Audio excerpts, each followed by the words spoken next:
I had the pleasure of working in a family-owned business back years and years ago. My dad started late 70s, and so I went on my first job when I was 8 years old, slept in the corner while he was cleaning carpet. And so kind of grew up in the industry some.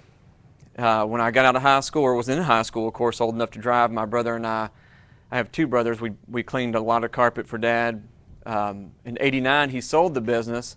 And then in 1995, after being married a few years and working in corporate America, actually worked for Grainger, W. Grainger, if you are familiar with that company, industrial wholesale supply. That's where I met my wife. And I was just pretty antsy about doing something on my own. And so we started praying and felt like we were supposed to start a carpet cleaning company. And I did not want to do that. Honestly, I was totally against it. But that was just the answer we kept getting. So I went from not wanting to do it to getting a loan and buying some equipment and thinking I was going to drive around and clean carpet in a yellow van that my dad had picked out, Volkswagen yellow, for all of our vehicles back in the late 70s and early 80s. So you always knew where we were. I mean, it was obvious.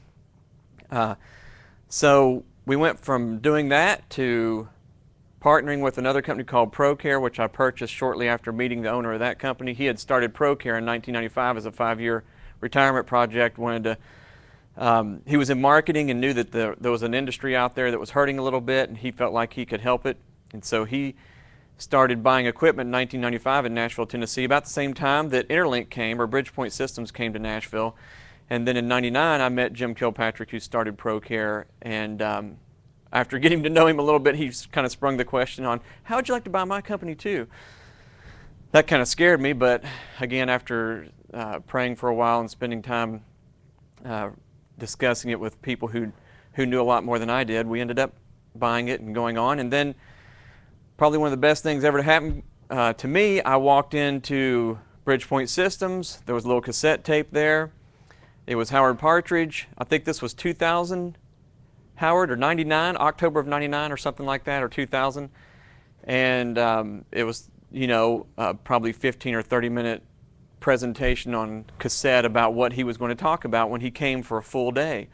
And so I listened to that and I thought, well, this sounds really good. And I was already familiar enough with the industry, being in it for some time, to know that there was a lot of people also full of baloney that I didn't really care for, a lot of gimmicks and stuff.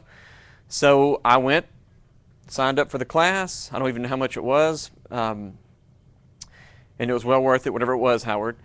So we, for the class, I don't think, it was like $99 probably for the one-day seminar.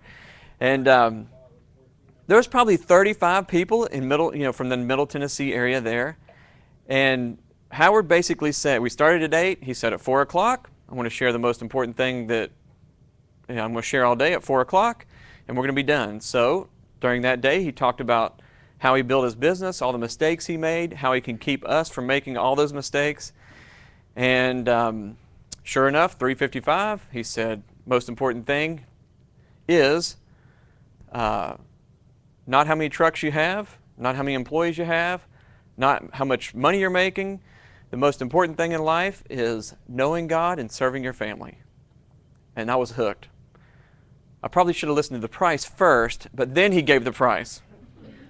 And he said, and I have 3 packages, and I can't remember, Howard, what they were. One was $9.97, $11.97, and $13.97 or something like that.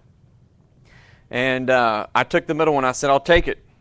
And I went in, signed up. Actually, everybody else left. I think everybody but 2 people left the room. I guess they knew everything there was to know about that my stepfather had given me a few years earlier, and that was find the person with the best will in the industry and learn everything you can from them. And so when I saw what he had to offer, I was thrilled. I bought the package, went home. My wife met me at the door. How was the seminar? Said it was great. I spent $1,200. She went in, got the baseball bat, and started chasing me. And it was a great relationship for the next few weeks after that. But I had to reassure her that, actually, she didn't really do that, but what she did do is start crying. And I thought, man, I have screwed up. But she literally stood there dumbfounded when she knew that I went to a seminar and spent $1,200, she thought, "You've been had? What are you thinking? We can't spend that kind of money." And she literally started crying right then. So I thought, man, this better work or I'm in trouble. And so I literally read what Howard, produced. I was already pretty fanatical about systems as it was. It was just one of my giftings, I guess. We have gifting and, of course, acquired skills.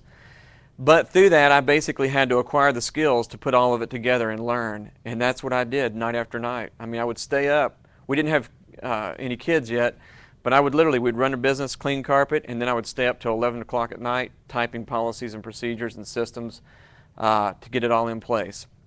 So what I really want to share with you all is, man, if you can catch my heart in what Howard has to offer you all today, it will change your life. You can change your business in the next 6 to 12 months like never before.